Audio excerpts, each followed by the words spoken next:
السلام علیکم۔ کیس کے ناول پہ آپ سب کو ویلکم ہے۔ خوبصورت ناول پیش کر رہے ہیں جس کا نام ہے پریت ہماری ریت۔ ناول کی رائٹر ہیں لبنہ جدون۔ چلیے چلتے ہیں ناول کی جانب۔ عمر ایک بات پوچھوں تم سے؟ عثمان سیٹی پہ میٹھی سی دھن بجاتے عمر کی طرف مڑا جو بیڈ پر لیٹے کسی اور ہی دنیا میں کھویا ہوا تھا۔ عثمان کی بات پہ بغیر اس کی طرف متوجہ ہوئے کھوئے ہوئے لہجے میں بولا، پوچھو۔ عثمان نے حیرت سے اسے دیکھا، پھر اندر آتے علی کے کندھے پہ ہاتھ رکھ کے بولا، یار علی، مجھے لگتا ہے یہ اپنا بھائی عمر کہیں دل لگا بیٹھا ہے۔ ذرا غور کیا جائے اور حالات کا جائزہ حقائق کی روشنی میں لیا جائے تو اس محبت یا دل لگی جو بھی ہے کی جڑیں کالج گرلز میں ملتی ہیں، جہاں یہ پاپا جانی کے ساتھ گیا تھا، اور پاپا جانی چونکہ ایک بہت بڑی شخصیت ہیں اسی لیے وہاں مہمان خصوصی تھے، اور پاپا جانی کا بیٹا ہونے کی وجہ سے عمر افندی کی وہاں یعنی صنف نازک نے خوب پذیرائی بھی کی ہوگی۔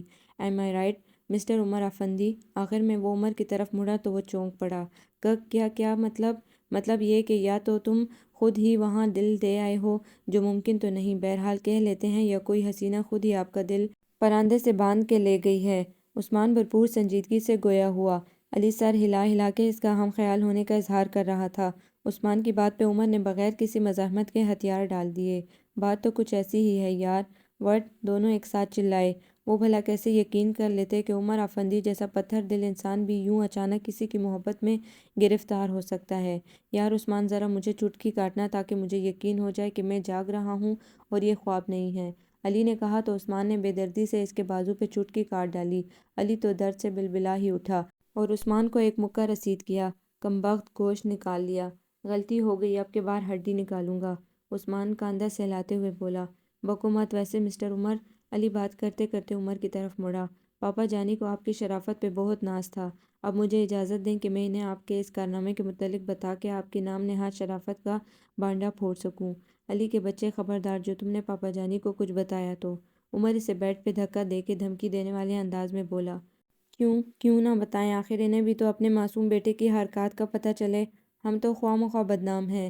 عثمان کو بھی ابراہیم افندی کی طرف سے اپنے اور علی کے بے اعتبار ہونے کا دکھ تھا، بقول ان کہ وہ دونوں دل ہتھیلی پہ لیے پھرتے ہیں اور وہ انہیں کسی بھی فنکشن میں لے جا کے اپنی انسلٹ نہیں کروانا چاہتے تھے۔ پاپا جانی کے خیالات تم دونوں کے بارے میں بالکل صحیح ہیں، عمر نے جان بوجھ کے پھر چھیڑا تو عثمان عمر کو گھورتے ہوئے بولا، بد سے بدنام اسی سچویشن کے لیے کہا گیا ہے۔ ہم اپنے معاملات کو گھر کی دیواروں سے باہر تک ہی رکھتے ہیں، آپ کی طرح درد دل ساتھ لیے گھر کی دہلیز پار نہیں کرتے۔ یا تو خفگی ہے پاپا جانی کو کہ تم دونوں کلی کلی منڈلانے والے بھنورے ہو، شمع کی روشنی کے سچے پروانے نہیں ہو۔ عمر آنکھیں بند کر کے تصور میں اسی معجزگی کو لاتے ہوئے بولا تو علی نے غصے میں کشن اسے دے مارا۔ بس پھر کیا تھا، پورے کمرے میں کشن اسکرٹ میزائل کی طرح ادھر ادھر برسنے لگے۔ رات سونے سے پہلے دونوں پھر عمر کے کمرے میں آ گئے۔ اب کی بار سنجیدگی سے عمر کے ساتھ معاملے کو ڈسکس کرنے لگے۔ مگر عمر، یہ سب ہوا کیسے؟ علی کو اصل بات جاننے کی جلدی تھی۔ پتہ نہیں کیسے ہوا، بس ہو گیا۔ عمر کو خود علم نہ تھا کہ سب کیسے ہو گیا، حالانکہ اس کے نزدیک پہلی نظر کی محبت پانی کے بلبلے سے بھی کمزور ہوتی ہے۔ مگر وہ خوش قسمت ہے کون جو تم جیسے پتھر کے سینے سے محبت کا دریا نکالنے میں کامیاب ہو گئی ہے۔ علی حیران تھا اس معجزے پہ۔ وہاں کالج کے فنکشن میں اس نے کمپیئرنگ کی تھی، یقین جانو علی، وہ بہت غضب کا بولی تھی۔ اس میں دوسروں کو زیر کرنے کا ہنر موجود ہے۔ وہ جوش سے بولا تو عثمان نے پوچھا، کون ہے، کیا نام ہے، کہاں رہتی ہے؟ I don't know where she lives but her name is دعا۔ نام بھی خوب ہے، دعا۔ کیوں عثمان؟ علی نے نام کو پسندیدگی کا شرف بخشا اور عثمان سے بھی اس کی قیمتی رائے مانگی۔ بالکل صحیح کہا کہ ہماری بھابھیوں کے نام اتنے ہی یونیک اور ڈیفرنٹ سے ہونے چاہئیں، آئلہ اور دعا بھابھی، عثمان نے سنجیدگی سے جواب دیا۔ عثمان، مجھے ڈر لگتا ہے۔ عمر ان کی بے تکی باتوں کی پرواہ کیے بغیر بولا، کیوں اتنی خوفناک شکل ہے ان کی؟ عثمان ڈرنے کی ایکٹنگ کرتے ہوئے بولا تو عمر نے پاس پڑا تکیے سے بے دردی سے دے مارا، میں ہی گدھا ہوں جو تم جیسے نان سیریس لوگوں کو اپنا ہمدرد سمجھ بیٹھا تھا۔ اوکے سوری، لیکن تم نے خود ہی تو کہا ہے کہ مجھے ڈر لگ رہا ہے اس سے۔ عثمان کانوں کو ہاتھ لگا کے بولا، میں نے اس لیے نہیں کہا بلکہ میں اس لیے پریشان ہوں کہ نہ جانے میں اسے حاصل بھی کر سکوں گا یا نہیں۔ وہ اپنے خدشات زبان پہ لے آیا۔ لو بھلا تمہیں کوئی ریجیکٹ کر سکتا ہے مائی ڈیئر بردر، وہ تو ہم جیسے قسمت کے ستائے ہوئے لوگوں کو فکر کرنی چاہیے، تم تو مقدر کے سکندر ہو۔ علی ٹھنڈی آہ بھر کے بولا، اور پاپا جانی بھی اپنے لاڈلے کا دل نہیں دکھائیں گے۔ بات علی افندی اور عثمان افندی کی کرو، جنہیں ان کی معصوم خواہشات سمیت پاپا جانی بے دردی سے دفن کر سکتے ہیں، عثمان علی کے کندھے پر سر رکھ کے مصنوعی آنسو بہانے لگا۔ حوصلہ میرے یار، کبھی تو وہ مالک سنے گا۔ علی کا دل بھی درد کی شدت سے پھٹنے لگا۔ تم دونوں سے بات کرنا سراسر بیوقوفی ہے، کاش ابو بکر یہاں ہوتا۔ عمر غصے سے اٹھا اور باتھ روم کا دروازہ زور سے بند کیا تو علی نے پیچھے سے ہانک لگائی۔ آئینے کے سامنے کھڑے ہو کے سمجھو، سامنے ابو بکر بھائی کھڑے ہیں، انہیں تمام ماجرا سنا ڈالو، وہ کیوں نہیں سنیں گے؟ بھلا تم بھی تو آخر انہی کی روایت کی پیروی کر رہے ہو۔ Shut up! عمر اندر سے چلایا تو دونوں ہاتھ پہ ہاتھ مار کے ہنس پڑے۔ ابراہیم افندی کا بزنس پورے ملک میں پھیلا ہوا تھا، اس کے علاوہ ان کا نام بڑی بڑی سماجی شخصیات میں بھی آتا تھا۔ ابراہیم افندی کے 4 بیٹے تھے جن کے نام انہوں نے اپنی مرحومہ بیوی کی خواہش پہ ابو بکر، عمر، عثمان اور علی رکھے تھے۔ جیون ساتھی جب علی اور عثمان کی پیدائش پہ بچھڑا تو وہ بکھر کے رہ گئے اور بچے بوڑھی سکینہ بوا کے ہاتھوں پرورش پانے لگے، جو اس وقت سے ابراہیم افندی کے ساتھ تھی۔ جب وہ 10 سال کے تھے، گھر میں واحد خاتون ہونے کی وجہ سے انہیں حقیقی رشتے کا مقام ملا ہوا تھا، اور کیوں نہ ملتا کہ ابراہیم افندی کے ساتھ ساتھ ان کے 4 بیٹوں کو بھی انہوں نے نہایت شفقت سے پالا تھا۔ پاپا جانی بوا سے پوچھے نا، کل گیٹ سے یہ کیسے جھانک کر دیکھ رہی تھی؟ علی نے کھانے کی میز پہ آتے ہی ہمیشہ کی طرح بوا کو تنگ کرنے کی خاطر نیا شوشہ چھوڑا۔ ارے کمبخت، کیا بک رہا ہے؟ میری کوئی عمر ہے تانکا جھانکی کی؟ بوا کو اس کی بات پہ تاؤ آ گیا۔ لو بوا، عمر کی بھی خوب کہی۔ آپ کون سی بوڑھی ہیں؟ عثمان نے کہا تو وہ گھورتے ہوئے بولی، تو تمہارا کیا خیال ہے میں کسے دیکھ رہی تھی؟ بوا آپ خود ہی بتا دیں، اب چھپانے کا کیا فائدہ؟ ابراہیم افندی اور عمر ان کی باتوں پہ دھیرے دھیرے مسکراتے کھانا کھا رہے تھے۔ دیکھو ابراہیم، اپنی اس بیہودہ اولاد کو، اب یہ وقت آ گیا ہے کہ یہ کل کے بچے اٹھ کے مجھ پہ الزام تراشی کریں اور غصے میں ابراہیم افندی کی طرف مڑیں تو وہ مسکراہٹ چھپا کے بولے، علی عثمان تم دونوں کو شرم آنی چاہیے، بوا تمہاری دادی جیسی ہیں۔ تو پاپا ہم نے کیا کہا ہے؟ بوا خود ہی سپوز کر رہی ہیں، ورنہ پوچھ لیں ان سے، کل 4 بجے یہ گیٹ پہ کھڑی بے قراری سے ڈاکیے کا انتظار کر رہی تھی، کیونکہ ابو بکر بھائی کا خط آنا تھا ان کے نام۔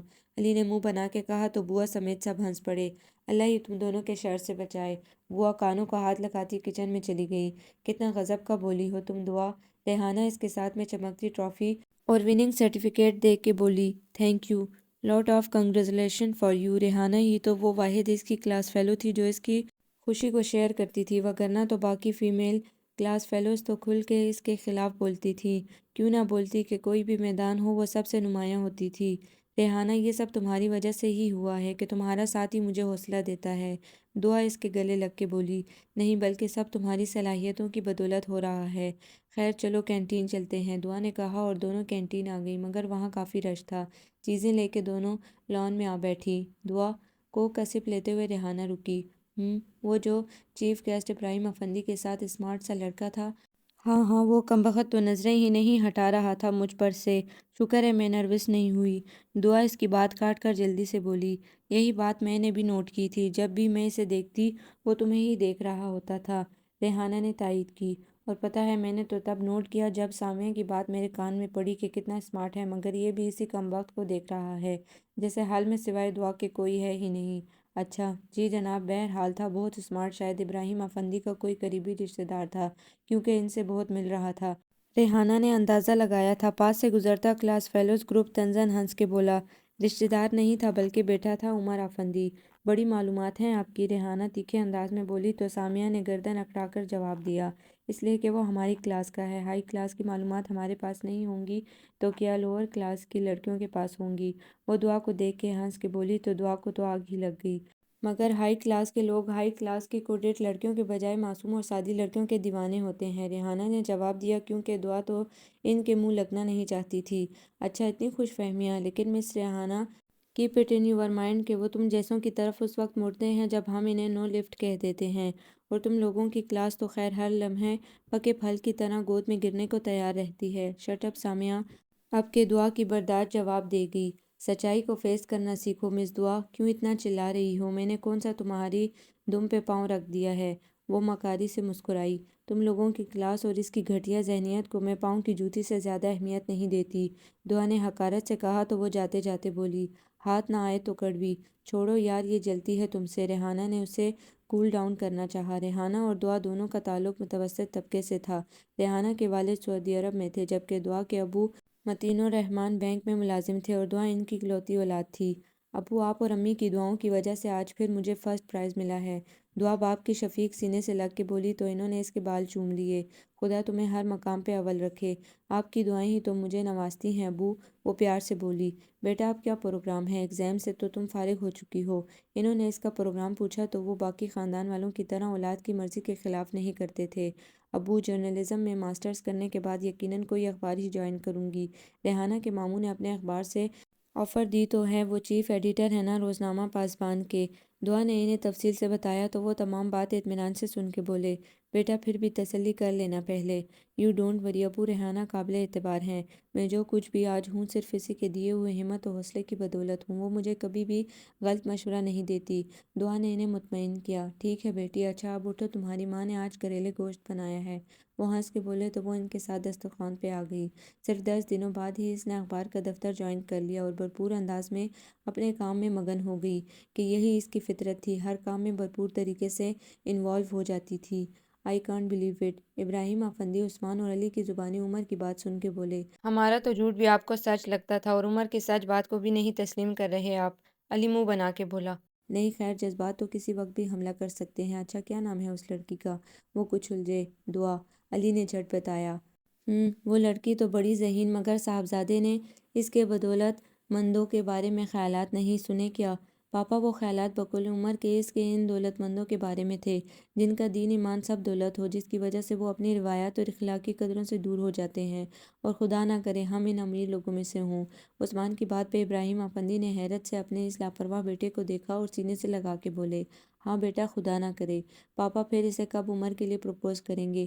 علی نے بے تابی سے پوچھا، معلومات تو لینے دو پہلے اس کے بارے میں۔ وہ اس کے بے صبرے پن پہ ہنسے تو وہ ان کا ہاتھ پکڑ کے بولا، پاپا جی چاہتا ہے بس جلدی سے یہ گھر لڑکیوں سے بھر جائے۔ اس کے اندر کی حسرت لبوں پہ آ گئی، بھلا کیوں نہ ہوتی دادی، انہوں نے دیکھی نہ تھی، ماں نے پیدا کر کے جدائی دے دی، اور بہن تھی نہیں، بھلا وہ کیوں نہ ترستے۔ اوکے بیٹا، انشاءاللہ نیا سال تمہاری خواہش کو پورا کرے گا، میں دیر نہیں کروں گا۔ ابراہیم افندی اس کا کندھا تھپک کے بولے۔ رات کھانے پہ ابراہیم افندی نے عمر سے بات کی تو اسے جھٹکا لگا، نہیں پاپا یہ جھوٹ بول رہے ہیں، علی اور عثمان بالکل سچ کہہ رہے ہیں کہ انہوں نے یہ بات سر جھکا کے نہیں بلکہ سر اٹھا کے کہی تھی۔ ابراہیم افندی نے کہا تو علی اور عثمان نے کالر اکڑائے۔ عمر کو بتاتے ہی بنی، میرے لال میں صدقے جاؤں، کتنی خوشی کی بات ہوگی جب اس گھر میں بہو آئے گی، مگر خیال کرنا تم بھی ابو بکر کی طرح لڑکی لے کے ولایت نہ جا بسنا۔ بوا گرم چپاتیاں کچن سے لاتے ہوئے اس خبر پہ بے تحاشا خوش ہوئیں۔ نہیں بوا، میری جڑیں اس دھرتی سے بہت مضبوطی سے بندھی ہیں، میں کہیں نہیں جاؤں گا۔ عمر مضبوط لہجے میں بولا تو بوا اسے دعائیں دینے لگی، جیتے رہو میرے چاند، خدا میری عمر بھی تمہیں دے دے۔ رہنے دے بوا، اب آپ کی عمر ہے ہی کتنی جو بانٹتی پھر رہی ہیں۔ عثمان بھلا کب زیادہ دیر سنجیدہ رہ سکتا تھا، اس کی بات پہ سب ہنس پڑے۔ عثمان تیرا قصور نہیں بچے، اونٹ بولتا ہے تو زیرہ ہی گرتا ہے، بوا بولی تو عثمان نے ان کے گلے میں باہیں ڈال دی۔ میری پیاری بوا ناراض کیوں ہوتی ہیں؟ میں تو اس لیے مذاق کرتا ہوں کہ ماحول خوشگوار رہے گھر کا۔ ارے میرے لال، میں بھلا کب دل سے ناراض ہوتی ہوں؟ میں تو زندہ ہی تم لوگوں کی خاطر ہوں۔ بوا کو بدلنے میں ایک پل بھی نہیں لگتا تھا۔ اچھا بہانہ ہے بوا زندہ رہنے کا، اب کہ علی نے کہا تو ابراہیم افندی نے اسے ڈانٹا، بری بات علی، یوں نہیں کہتے۔ سوری پاپا، سوری بوا، وہ سر کھجا کے بولا تو وہ ہنس پڑی۔ تمام معلومات حاصل کر لینے کے بعد ابراہیم افندی دعا کے گھر آ گئے۔ سر مجھے یقین نہیں آ رہا کہ آپ اور یہاں متین اور رحمان سے خوشی سنبھالے نہیں سنبھل رہی تھی، کیوں کیا میں تم جیسا انسان نہیں ہوں؟ یہ بات نہیں ہے سر، دراصل ہم لوگ بھلا اس قابل کہاں، وہ عاجزی سے بولے۔ یہ سر کیوں کہہ رہے ہو، بھائی صاحب بھی کہہ سکتے ہو۔ خیر چھوڑو ان باتوں کو، اصل بات کی طرف آتے ہیں۔ ابراہیم افندی نے کہا تو متین صاحب ہمتاً گوش ہو گئے۔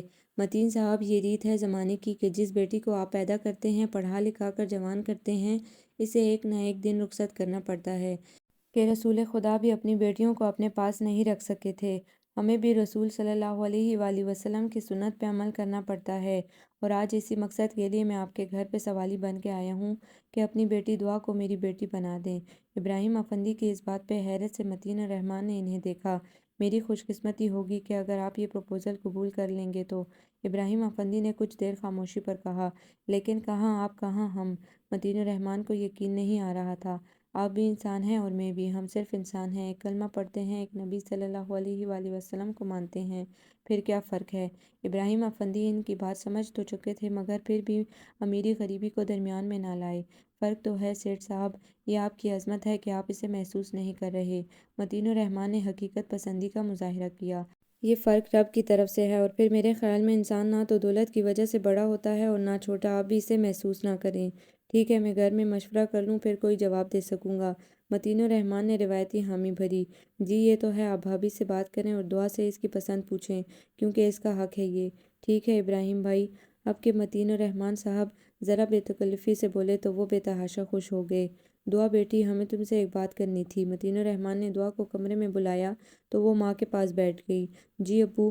بیٹا جو بات کروں گا وہ ہر بیٹی کا مقدر ہوتی ہے۔ انہوں نے تمہید باندھی تو دعا الجھی۔ ابو آپ بات کریں۔ بیٹی تم ہماری اکلوتی اولاد ہو، ہم نے بہت پیار اور محبت سے تمہیں پالا، مگر اب وقت آ گیا ہے کہ ایک اور فرض بھی ادا کر دیں۔ ان کی سمجھ میں نہیں آ رہا تھا کہ کیسے بات شروع کریں۔ امی کیا بات ہے آخر؟ دعا پریشان ہو گئی، مگر پھر تمام بات جان کے وہ بالکل چپ ہو گئی۔ یہ درست تھا کہ اب اس کے رشتے آ رہے تھے، مگر اتنے اونچے گھرانے کا تو اس نے سوچا بھی نہ تھا۔ دعا بیٹی تمہیں ایک نہ ایک دن یہاں سے جانا ہے، امی نے کہا تو وہ دھیرے سے اٹھی اور باپ کے قدموں میں بیٹھ کے آرام سے بولی۔ امی مجھے بھلا کیا اعتراض ہو سکتا ہے آپ کے کسی بھی فیصلے پر، مگر ابو پلیز یہاں نہیں۔ مگر کیوں بیٹی، بہت امیر لوگ ہیں وہ تو، امی نے کہا تو وہ جھنجھلا کے بولی۔ امی آپ لوگوں نے کب میری آنکھوں میں دولت کی ہوس دیکھ لی کہ دولت کو باعث کشش سمجھ رہے ہیں میرے لیے؟ بیٹی تم جذباتی ہو رہی ہو، یہ خوش قسمتی ہے تمہاری کہ اتنے شریف لوگ ہمارے گھر آئے ہیں، ابو نے سمجھایا۔ ابو دولت والے کبھی شریف نہیں ہوتے، ان کی فطرت میں ہی یہ چیز نہیں ہوتی، البتہ یہ شرافت کا خول ضرور چڑھاتے ہیں۔ وہ تلخ ہوئی۔ یوں نہ کہو دعا، فیصلہ کرنا ہمارا حق ہے، مگر کسی پہ بہتان باندھنا اچھی بات نہیں ہے، امی نے کہا۔ امی میں ان کے لیے خاص طور پہ نہیں کہہ رہی، عام رائے دے رہی ہوں، مگر اس وقت ہم تمہاری رائے دولت مندوں کے بارے میں نہیں بلکہ ان کے لیے مانگ رہے ہیں، ابو نے کہا تو وہ سر جھکا کے فقط اتنا کہہ سکی۔ ابو میرے خواب کبھی بھی اونچے محلوں کے نہیں رہے، اور نہ ہی آپ نے میری تربیت اور فطرت میں دولت کی کشش کا جذبہ ڈالا ہے۔ میں جیسی ہوں ویسے ہی لوگوں میں رہنا چاہتی ہوں، میں نے کبھی بھی ایسا نہیں چاہا۔ آپ بھی یقیناً مجھے کسی امیر گھرانے کی بنی سنوری بہو کے روپ میں نہیں دیکھنا چاہیں گے، میری خواب میرے اپنے جیسوں کے لیے ہیں، آپ بھی مجھے میری اپنی زندگی گزارنے دیں، اس نے فیصلہ سنا دیا۔ پھر بھی سوچ لو بیٹی، میں نے سوچ بھی لیا اور سمجھ بھی گئی ہوں، آپ بھی اس بات کو سمجھے کہ دولت تمام خوشیوں کے ضامن نہیں ہوتی، زندگی اور اچھی زندگی کی کچھ اور ضروریات ہوتی ہیں، آگے آپ لوگوں کی مرضی۔ اس کے بعد وہ رکی نہیں اور سیدھی اپنے کمرے میں چلی آئی۔ وہ اس وقت تم لوگوں کی طرف بڑھتے ہیں جب ہم انہیں نو لفٹ کرتے ہیں، اور تمہاری کلاس تو ہر لمحے پکے پھل کی مانند ان کی گود میں گرنے کو تیار ہوتی ہے۔ سامعہ کا کہا ہوا جملہ ذہن میں گونجا، مگر دوسرے ہی پل عمر آفندی کا چہرہ نظروں کے سامنے گھوم گیا۔ کسی بھی اچھی لڑکی کا آئیڈیل ہو سکتا تھا وہ، اور وہ میرا طلبگار ہے۔ اس نے ہیڈ بینڈ کھولتے ہوئے سوچا۔ لمبے گھنے سیاہ بال شانوں پہ بکھر گئے۔ کتنا مغرور ہونے لگتا ہے انسان جب اسے پتہ چل جائے کہ کوئی اس کے حوالے سے سوچتا ہے۔ نہیں نہیں، سوچتے سوچتے رات کے 2 بجے تو وہ خود سے بولی، جو بات دماغ کو قبول نہیں اسے دل میں ڈالنے کا فائدہ انکار کر دیا۔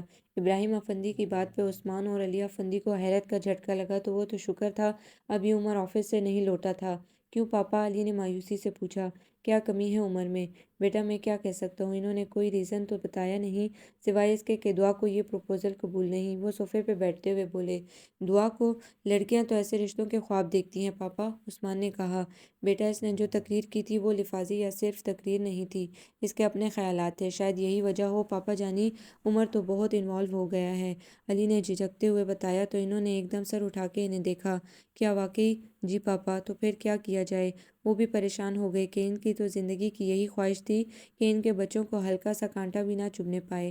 پاپا ایک دفعہ پھر جائیں، شاید بات بن جائے، علی نے مشورہ دیا تو انہوں نے حامی بھر لی، اور ساتھ ہی انہیں عمر کو بتانے سے منع کیا۔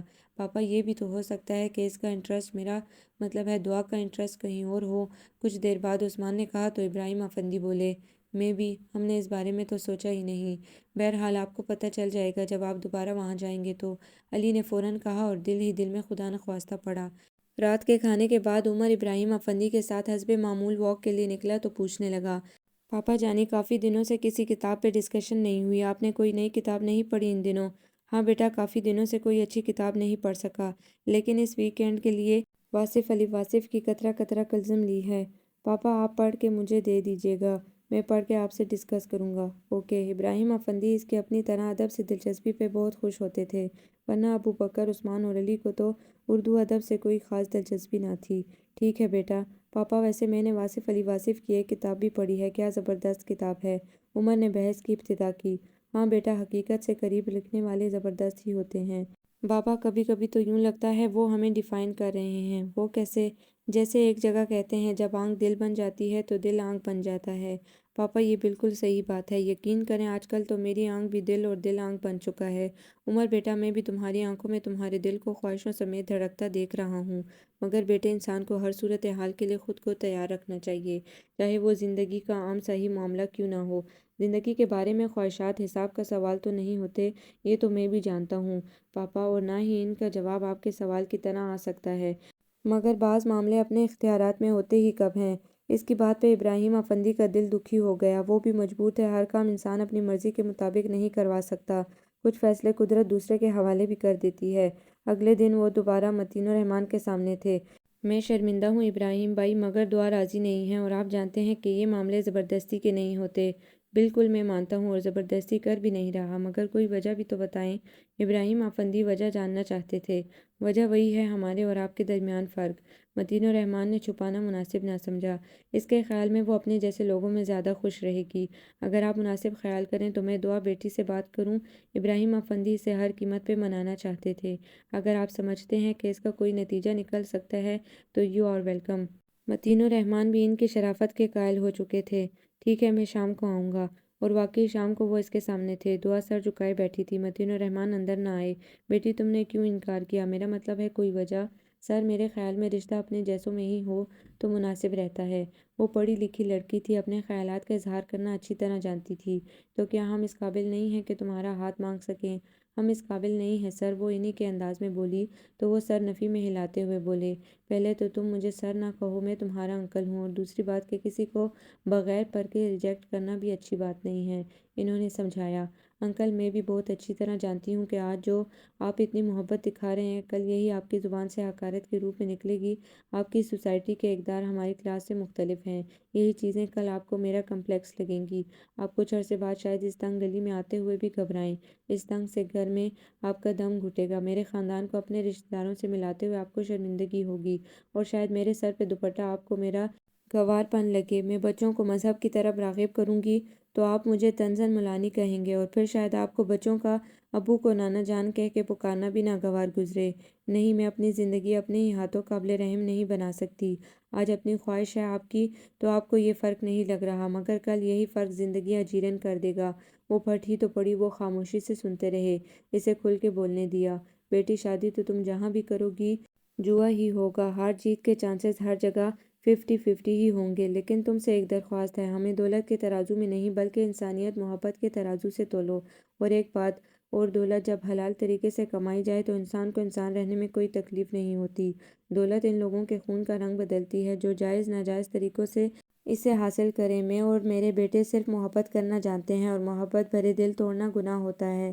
تم یقین کرو بیٹی، میرے گھر میں تمہارے انکار سے سوگ کی سی کیفیت ہو گئی ہے، تو گویا آپ لوگ اپنی خوشی کے لیے اپنی مرضی کا فیصلہ چاہتے ہیں۔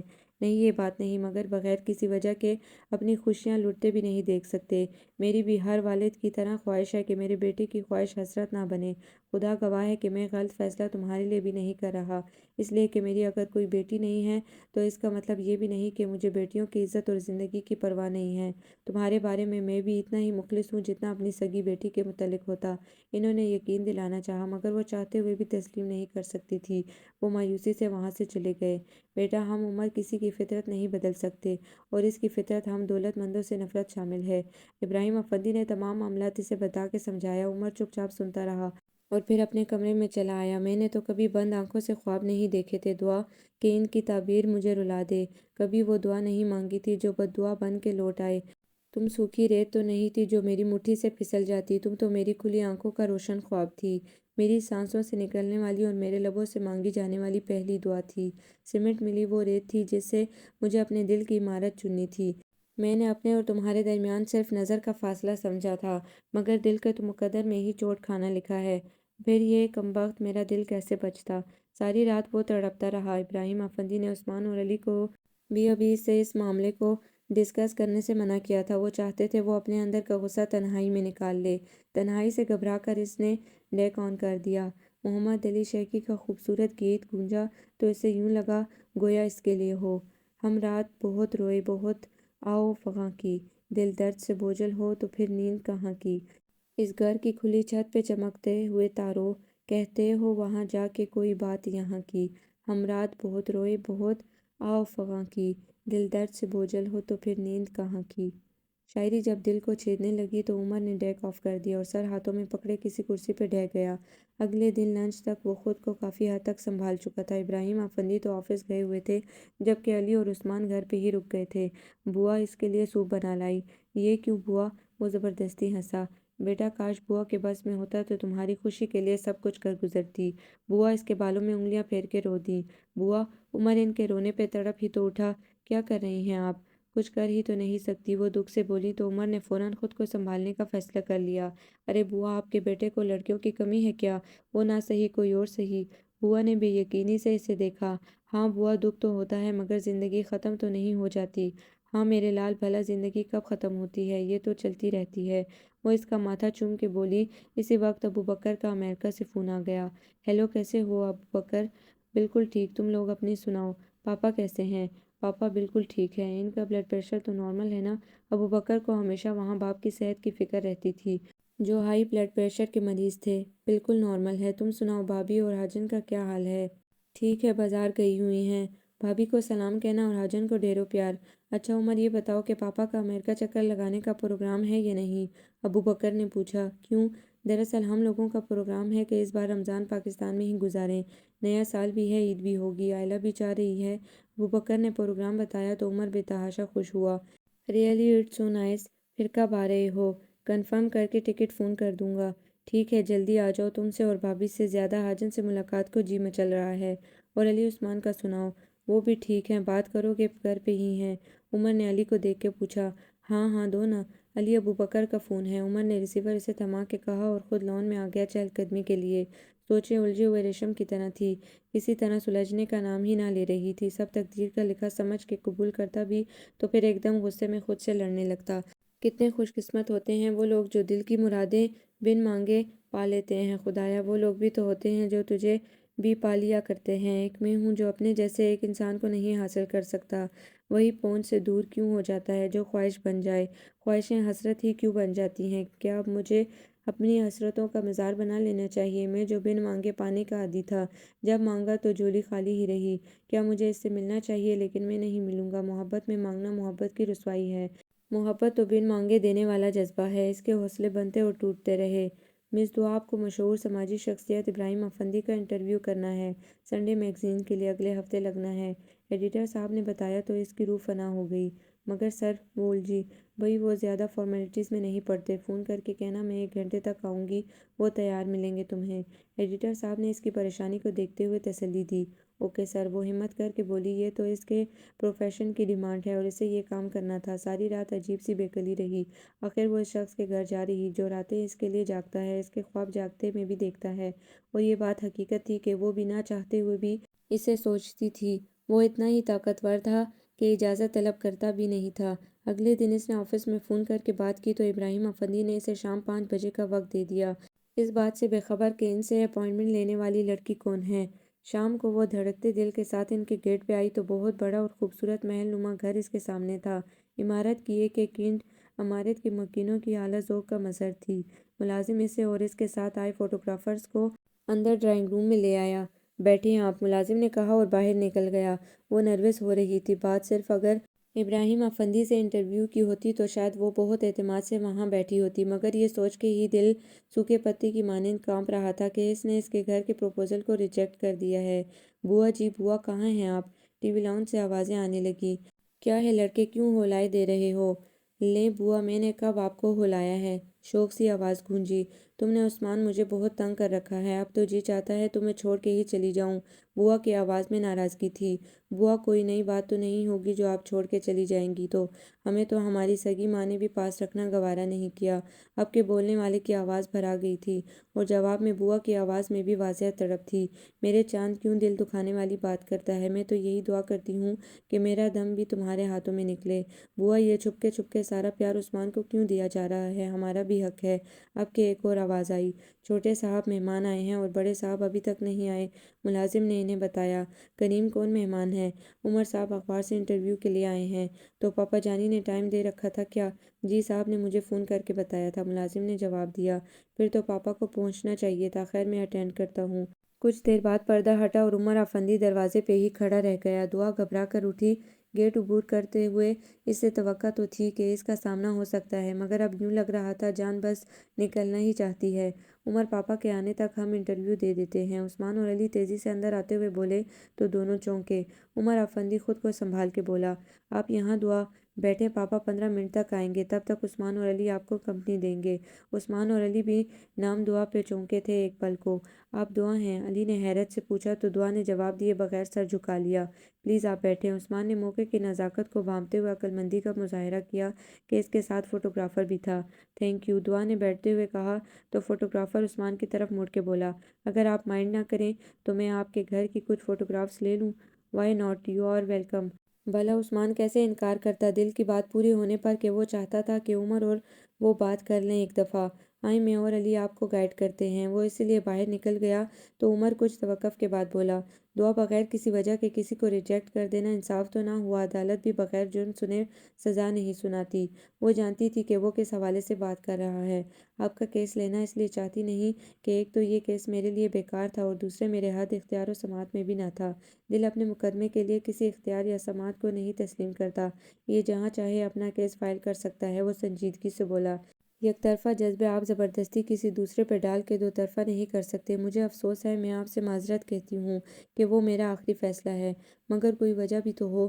وجہ تو سامنے ہے مگر آپ نے آنکھیں بند کر رکھی ہیں۔ وہ ہنس کے بولی، بخدا مجھے نہیں پتا۔ تو پھر سنیں، آپ ایک بہت بڑے سیٹ کے بیٹے ہیں جبکہ میں ایک معمولی ملازم کی بیٹی ہوں۔ آپ دولت مند ہیں جبکہ میں ایک غریب لڑکی ہوں۔ وہ تلخی سے بولی، یہ دولت کہاں سے آ گئی ہے درمیان میں؟ وہ غصے سے بولا تو دعا اس کے چہرے پہ نظریں جما کے بولی، یہ دولت ہی تو ہے درمیان میں۔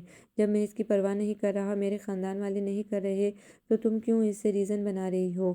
اس لیے کہ میں حقیقت پسند ہوں، اور دوسری بات کہ یہ میرا حق ہے اپنے بارے میں اپنی مرضی سے فیصلہ کر سکوں۔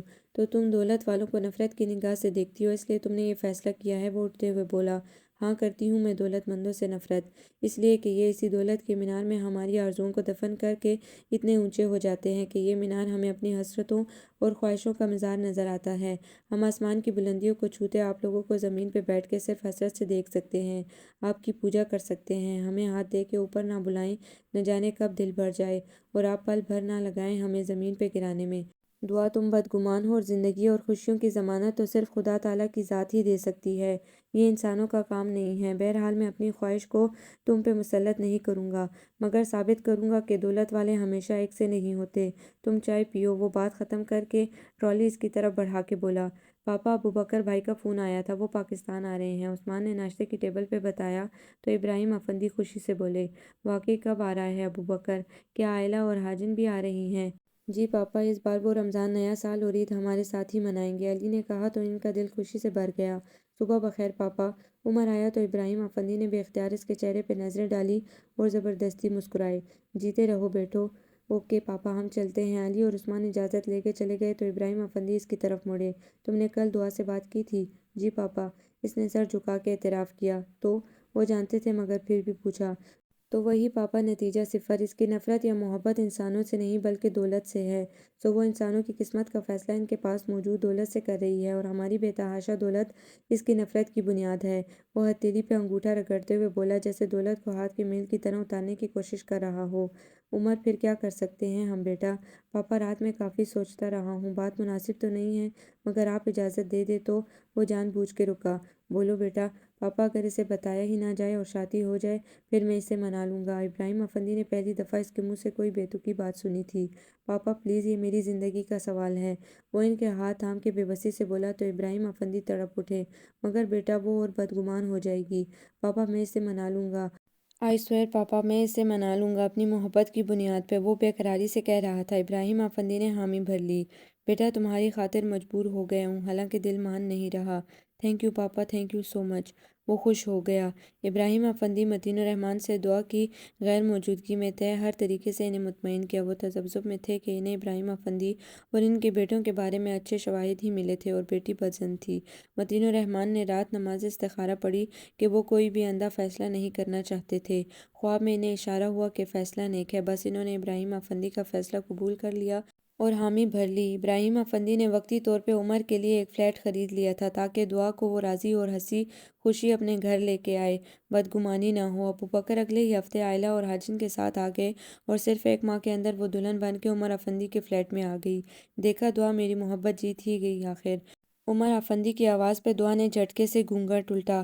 دعا تم میری زندگی کی سب سے سچی دعا تھی، کیسے رائیگاں جاتی۔ عمر اس کا ہاتھ تھام کے بولا تو دعا ہاتھ جھٹک کے دور ہو گئی اور غصے سے بولی، ڈونٹ ٹچ می پلیز۔ دعا میری بات تو سنو۔ کچھ نہیں سننا میں نے، تم نے دھوکہ کیا ہے، تم دولت والوں کی فطرت میں ہی دھوکہ ہے، تم نے ہم سے ایک دفعہ پھر دھوکہ کیا ہے۔ وہ چیختے چیختے رو پڑی۔ عمر نے اسے سمجھانا چاہا مگر وہ کسی طرح قابو نہیں آ رہی تھی۔ پلیز دعا، خواہ مخواہ کے خدشوں سے زندگی کو مشکل نہ کرو، میری محبت اور چاہت پہ اعتبار کرو، دیکھو میری طرف، میں کچھ دیکھنا نہیں چاہتی، مجھے گھر جانا ہے۔ وہ رکھائی سے بولی، گھر تو اب تمہارا یہی ہے۔ وہ غصے سے اٹھی اور دروازے کی طرف بڑھی۔ عمر نے جلدی سے پکڑا اور کندھوں سے تھام کے جھنجھوڑتے ہوئے بولا، کہاں جا رہی ہو، کیوں خود کو اور مجھے تماشا بنا رہی ہو؟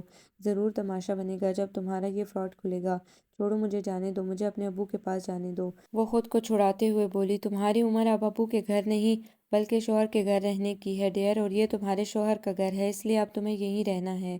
عمر نے سمجھانا چاہا، میں یہاں کسی قیمت پہ نہیں رہوں گی، مجھے جانے دو، میں ابو کو تم لوگوں کے فراڈ کا بتاؤں گی۔ وہ پھر رونے لگی۔ وہ سب جانتے ہیں۔ عمر کی بات پہ دعا نے بے اعتباری سے اسے دیکھا اور نفی میں سر ہلا کے بولی، یہ ہو ہی نہیں سکتا، میرے ابو ایسا نہیں کر سکتے، کیا برا کیا ہے انہوں نے بیٹی کو اپنے گھر کا کر کے؟ یہ آپ کا ہیڈک نہیں ہے، میرا اور ابو کا معاملہ ہے۔ وہ ٹشو سے ناک صاف کرتے ہوئے بولی، تو کیا کرو گی تم؟ عمر کو اس کی ڈٹائی پہ غصہ آ گیا، جو چیز چاہے گا کروں گی۔ Who are you to ask it? آپ کون ہوتے ہیں یہ پوچھنے والے؟ وہ بد لحاظ ہوئی۔ Okay as you wish. Umar غصے سے میز کو ٹھوکر لگاتے ہوئے کمرے سے باہر آ گیا۔ ابوبکر اور عائلہ اسی صورت حال کے پیش نظر اس کے فلیٹ میں رکے تھے۔ ابراہیم افندی، علی اور عثمان کچھ دیر پہلے ہی گھر گئے تھے، بغیر دعا سے ملے کہ وہ صبح ملیں گے، شاید وہ ابھی اس کا سامنا نہیں کرنا چاہتے تھے۔ عمر تم یہاں کیا کر رہے ہو؟ ابوبکر کچن کی طرف آیا تو اسے صوفے پہ بیٹھی دیکھ کے پریشانی سے پوچھا۔ ابوبکر، اس لڑکی کا دماغ تو بالکل خراب ہے، وہ جھنجھلا کے بولا۔ ابوبکر اس کے پاس اسے سمجھانے کے انداز میں بیٹھ گیا۔ عمر کول ڈاؤن یار، تم خود کو اس کی جگہ رکھ کے سوچو، اس طرح کی غیر متوقع صورتحال تمہارے ساتھ ہوئی ہوتی تو تمہارا کیا رد عمل ہوتا؟ تم بھی تو یہی کرتے۔ تو پھر کیسے اسے سمجھاؤں، وہ تو پروں پہ پانی ہی نہیں پڑنے دیتی۔ وہ بیچارگی سے بولا۔ عمر تم نے رسک لیا تھا، اب تمہیں کچھ عرصہ قربانی دینا پڑے گی۔ خیر آؤ میں سمجھاتا ہوں۔ وہ اٹھا مگر پھر کچھ سوچ کے عمر کی طرف مڑ کے بولا، بلکہ تم ابھی یہیں رکو، مجھے بات کرنے دو۔ ابوبکر کمرے میں آیا تو وہ بھیگی بھیگی آنکھوں کے ساتھ ڈریسنگ ٹیبل کے سامنے بیٹھی زیورات اتار رہی تھی۔ فوراً بیڈ پہ پڑا دوپٹہ سر پہ لیا۔ دعا بیٹھو، بائی دا وے میں تمہارا نام لوں یا بھابھی کہوں؟ عمر میں تو تم مجھ سے چھوٹی ہو مگر رشتوں سے پکارنے میں ان کے تقدس میں اضافہ ہوتا ہے۔ ابوبکر پیار سے بولا مگر وہ بغیر جواب دیے بیڈ کے کنارے پہ بیٹھ گئی۔ دعا میں جانتا ہوں کہ تم اپنے اس گھر میں آنے کے طریقہ کار پر ناراض ہو مگر تمہارے خدشات بے بنیاد تھے۔ اب اس حقیقت کو تسلیم کر لو کہ تم عمر افندی کی بیوی ہو، خواہ مخواہ کی ٹینشن سے کیا فائدہ؟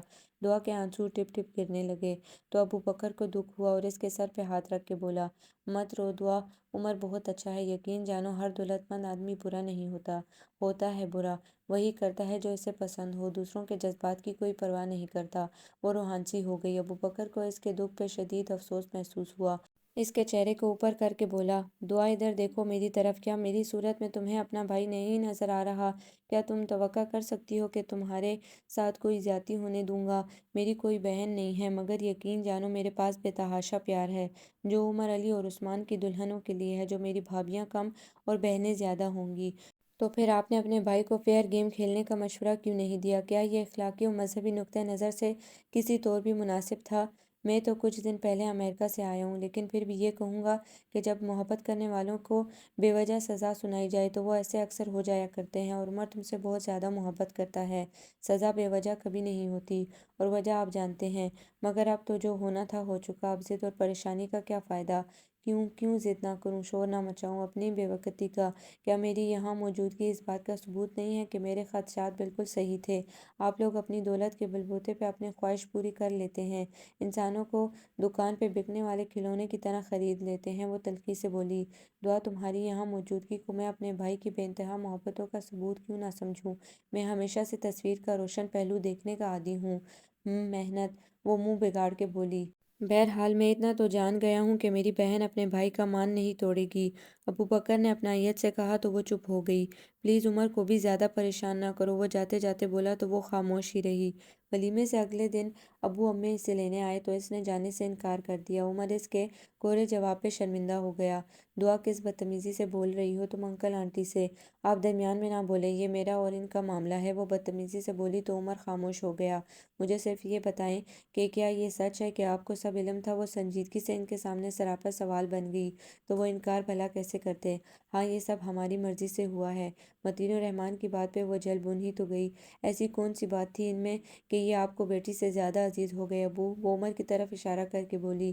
آپ کے نزدیک بیٹی کی خوشی کی کوئی اہمیت نہ تھی یا پھر آپ بھی ان کی دولت کا شکار ہو گئے؟ ابو بیٹی کا سودا تو نہیں کر بیٹھے کہیں آپ؟ دعا عمر کی برداشت جواب دے گئی اور وہ غصے سے آگے بڑھا۔ عمر بیٹا، ماں کا دل تڑپ اٹھا اور وہ فوراً آگے بڑھی اور دعا کو سینے سے لگا لیا۔ مت بچائیں مجھے، ابھی تو آپ کو اس شخص کی اور بھی بہت سی باتیں برداشت کرنی پڑیں گی۔ دعا ماں سے دور ہو کر چلائی۔ مجھے سچ سچ بتائیں ابو، کتنے میں گروی رکھا ہے مجھے، تاکہ میں آپ کی خاطر اس کا ہر وار چپ چاپ سہ لوں؟ وہ چہرہ ہاتھوں میں چھپا کے تڑپنے لگی۔ عمر کو اپنی جلد بازی پہ افسوس ہوا کہ اسے حق تھا اپنے والدین سے شکوہ کرنے کا۔ وہ پشیمانی کا بوجھ لیے وہاں سے نکل گیا۔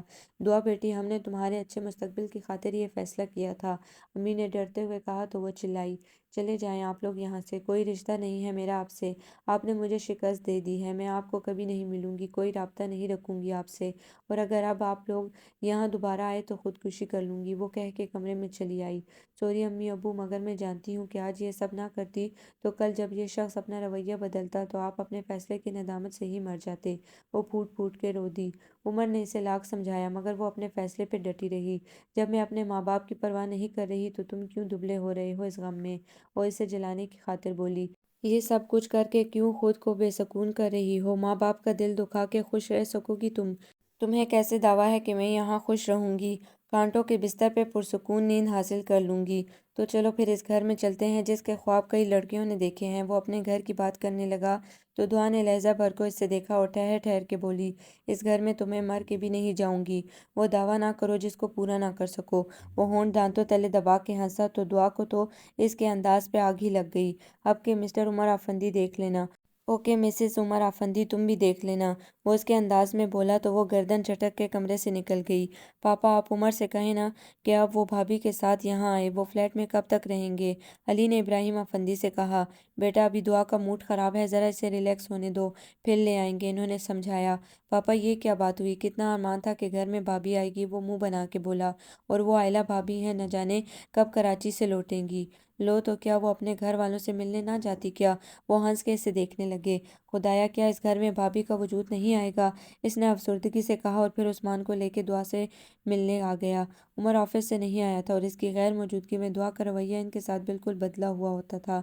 علی بیٹھو، میں تم لوگوں کے لیے چائے لاتی ہوں۔ چھوڑیں بھابھی، ملازمت سے کہہ دیں آپ ہمارے ساتھ باتیں کریں۔ عثمان اس کا ہاتھ پکڑ کے پیار سے بولا تو دعا کو وہ بالکل ننھا سا بچہ لگا۔ میں اپنے ہاتھوں سے بنانا چاہتی ہوں تم لوگوں کے لیے چائے، ایسا کرو تم دونوں بھی وہیں کچن میں آ جاؤ۔ دعا نے مشورہ دیا تو دونوں اس کے پیچھے کچن میں آ گئے۔ بھابھی پتہ ہے اپنا علی آج کل کن چکروں میں ہے؟ عثمان میز پہ بیٹھ کے بولا تو فریج سے میکرونیز نکالتا علی فوراً اس کی طرف مڑا۔ کن چکروں میں ہوں میں؟ بتا دوں بھابھی کو؟ وہ اسے تنگ کرنے کے انداز میں بولا تو علی نے ہاتھ میں پکڑا کینو اسے دے مارا۔ اوہو، کیا کر رہے ہو؟ دعا درمیان میں آئی تو علی نے مصنوعی غصے سے کہا، بھابھی آپ یقین کریں اس کی وجہ سے میری ریپوٹیشن بھی خراب ہوتی ہے۔ ہاں ہاں، تم تو جیسے بڑے شریف ہو نا۔ ہاں ہوں نا، تمہاری طرح تو نہیں ہوں کہ دوسروں کے حق پہ ڈاکہ ڈالوں۔ علی نے کہا۔ میں نے کون سا ڈاکہ ڈالا ہے؟ عثمان لڑاکا عورتوں کی طرح کمر پہ ہاتھ رکھ کے اٹھ کھڑا ہوا تو دعا ہنستے ہوئے چائے میں دودھ ڈالنے لگی۔ بھابی پتہ ہے مجھے کالج میں ایک لڑکی اچھی لگی تھی۔ میں نے عثمان سے کہا کہ جاؤ اس لڑکی سے تعلقات بناؤ کیونکہ میں اسے تمہاری تیسری بھابی بناؤں گا، اور یہ کمبخت جا کے اس سے ملا اور اسے میری تیسری بھابی بنانے کے چکر میں پڑ گیا۔ وہ لڑکی ایک دن مجھے آ کے کہنے لگی، بھائی جان آج عثمان کیوں نہیں آئے؟ میری تو پاؤں سے لگی سر پہ بوجھی۔ بس میں نے بھی ایسا چکر چلایا کہ دوبارہ اس کی شکل بھی دیکھنے کی روداد نہیں دی۔ علی بتا رہا تھا اور دعا ہنسے جا رہی تھی۔ اچھا تو تم دونوں کالج میں یہ چکر چلاتے ہو؟ دعا چولہا جلاتے ہوئے بولی۔ بس بھابی، بوریت دور کرنے کے لیے۔ عثمان سر کھجا کے بولا تو دعا سنجیدہ ہو گئی۔ نہیں عثمان، عورت کو بوریت دور کرنے کا سامان نہ بناؤ، یہ بہت مقدس ہوتی ہے۔ بھابی واقعی عورت بہت مقدس ہے ہمارے لیے بوا، جن میں ہماری ماں کا روپ ہے آئلہ بھابی، اور آپ جو ہماری بہنوں کی صورت ہیں۔ عثمان اس کے ہاتھ تھام کے عقیدت سے بولا تو اس کی آنکھوں کے گوشے بھیگ گئے کہ وہ کتنے پیارے لوگوں کو دکھ دے رہی تھی۔ وہ جانتی تھی کہ ان سب کی شدید خواہش ہے کہ وہ ان کے ساتھ رہے، مگر اسے عمر کے سامنے دوسری بار نہیں ہارنا تھا۔ ان کے جانے کے بعد وہ اداسی ہو گئی۔ واقعی ان کا پورا گھر ہی بہت اچھا تھا۔ ابراہیم افندی ہر شام اس سے ملنے آتے اور ان کی اتنی بے تحاشا محبت کے سامنے وہ دل ہی دل میں شرمندہ ہوتی۔ ابوبکر نے تو اسے حقیقی معنوں میں بھائی کا پیار دیا تھا۔ آئلہ بھی بہت اچھی عادات کی مالک تھی، اور علی اور عثمان کی اپنائیت تو ہر شک و شبہ سے بالاتر تھی۔ بوا تھی تو یوں جیسے حقیقی ماں ہو، اور عمر سوچوں کا رخ عمر کی طرف مڑا تو ہونٹوں پہ ہنسی دوڑ گئی۔ کتنا لطف آتا ہے اسے تنگ کر کے۔ Black pant, red half sleeves shirt میں وہ اس کے سامنے آ گیا۔ جب وہ صبح تیار ہو کر دفتر جا رہا تھا تو نظروں نے اس کے سراپے سے ہٹنے سے ہی انکار کر دیا تھا۔ مردانہ حسن وجاہت کا مکمل شاہکار کہنا غلط نہ ہوتا۔ ہیلو! عمر اسے گم سم دیکھ کے اس کے پاس ہی آ کے بیٹھ گئے اور آنکھوں کے آگے ہاتھ ہلا کے کہا، آپ کب آئے؟ وہ سوئی سوئی آواز میں پوچھنے لگی۔ تھوڑی دیر ہوتی ہے۔ مگر آپ کون سے مراقبے میں ہیں؟ وہ صوفے سے ٹیک لگا کے بولا تو وہ سر جھکا کے بولی، مجھے امی ابو یاد آ رہے ہیں۔ اب یاد آئے ہیں ایک ماہ بعد؟ اس نے طنز کیا۔ جو وہ دل تو پہلے ہی خفا تھا بھرا گیا۔ ارے میرا مطلب تمہیں ہرٹ کرنا نہیں تھا، چلو آؤ ملاتے ہیں، عمر نے کہا تو بھرم قائم کرنے کی خاطر سر نفی میں ہلا دیا۔ دعا پلیز! عمر منت پہ اتر آیا۔ نہیں جاؤں گی۔ وہ روتی ہوئی کمرے میں بھاگ گئی اور عمر نے تھک کے صوفے سے ٹیک لگا لی۔ وہ اپنے فیصلے پہ پشیمان ہونے لگا تھا۔ اس فیصلے کی بدولت دونوں ہی گھر ڈسٹرب ہو گئے تھے۔ دعا کے امی ابو اس کی وجہ سے کافی رنجیدہ تھے۔ عمر روز شام کو ان کی طرف جاتا تھا، تسلی دیتا کہ وہ ابھی غصے میں ہے، کچھ دنوں بعد ٹھیک ہو جائے گی۔ اپنے گھر جاتا تو شرمندہ ہونے لگتا۔ حالانکہ ابراہیم افندی نے کبھی اسے کچھ نہیں کہا تھا، مگر وہ اپنوں سے دور ہو کے اپسیٹ تھا۔ وہ علی اور عثمان کے ساتھ بے فکری کے دن یاد کر کے اداس ہو جاتا تھا، اور یہ بھی اچھی طرح جانتا تھا کہ ان کی کتنی خواہش تھی کہ عمر کی بیوی ان کے ساتھ رہے، اور شادی کے بعد عمر بھی ان سے دور ہو گیا۔ وہ افسردگی سے ہنسا۔ کتنی ہی دیر یوں ہی بیٹھے بیٹھے گزر گئی۔ دماغ درد سے پھٹنے لگا۔ دعا روتے روتے ہی سو گئی۔ آنکھ کھلی تو گھڑی 11 بجا رہی تھی۔ رخ موڑ کے عمر کو دیکھنا چاہا تو بیڈ خالی تھا۔ عمر کہاں ہے؟ وہ گھبرا کے اٹھی۔ باتھ روم میں دیکھا مگر مایوسی ہوئی۔ باہر آئی تو وہ صوفے پہ اسی حالت میں بیٹھا تھا جیسے وہ آفس سے آیا تھا۔ وہ گھبرا کے اس کی طرف بڑھی اور ماتھے پہ ہاتھ رکھا تو وہ بخار میں جل رہا تھا۔ دعا گھبرا گئی۔ عمر نے سرخ سرخ آنکھوں سے اسے دیکھا، پھر آنکھیں بند کر لی۔ وہ شرمندہ ہو گئی۔ پلیز دعا ایک کپ چائے بنا دو، میرے سر میں بہت درد ہے۔ پین کلر دے دوں؟ دعا نے پوچھا تو عمر نے نفی میں سر ہلایا۔ نہیں، خالی پیٹ ٹیبلٹ نہیں لے سکتا۔ تو کیا آپ نے کھانا نہیں کھایا؟ دعا کو جھٹکا لگا کیونکہ وہ دن کا کھانا بھی نہیں کھاتا تھا۔ پلیز ایک کپ چائے لے آؤ۔ دعا نے 2 منٹ کے اندر چائے بنائی اور اس کے پاس لے آئی۔ عمر چھوٹے چھوٹے گھونٹ بھرنے لگا۔ سر دبا دوں؟ دعا نے خدمات پیش کی تو عمر نے بڑی حیرت سے اس کی آفر کو سنا۔ نو تھینک یو۔ کھانا لے آؤں؟ نہیں، اب میں سوؤں گا۔ وہ کوٹ اٹھا کے کمرے میں آ گیا۔ ہماری بیٹی اتنی پتھر دل تو نہیں تھی متین، دعا کی امی نے روتے ہوئے کہا۔ وہ کیا جواب دیتے؟ وہ تو خود سمجھ نہیں پا رہے تھے کہ وہ اتنی بے حس کیوں ہو رہی تھی، حالانکہ انہوں نے اس کے اچھے مستقبل کی خاطر ہی تو یہ فیصلہ کیا تھا، اور وقت نے ان کے فیصلے کو صحیح ہونے کا ثبوت بھی دیا تھا۔ عمر اور اس کا خاندان آئیڈیل تھا۔ کیا کر سکتے ہیں ہم؟ وہ نادان اگر نہیں سمجھ رہی تو آپ جا کے اس سے مل آئیں، شاید اتنے دنوں بعد دیکھ کے اس کا غصہ دور ہو جائے۔ وہ اس کی صورت دیکھنے کو تڑپ رہی تھی۔ ابھی نہیں، اسے ذرا کول ڈاؤن ہونے دو، غصہ اترے گا تو بالکل ٹھیک ہو جائے گی، ابھی اسے اس کے حال پہ چھوڑ دو۔ لیکن دیکھو، یہ تو مجھے یقین ہے کہ عمر ایک بہترین نوجوان ہے، اور پھر یہ فیصلہ میں نے اپنے رب سے مشورے کے بعد کیا ہے، کبھی غلط ہو ہی نہیں سکتا۔ تبھی تو دل کو تسلی ہے، مگر یہ وقتی جدائی بھی دل کو چھید رہی ہے۔ بس ذرا حوصلہ رکھو، انشاءاللہ سب ٹھیک ہو جائے گا۔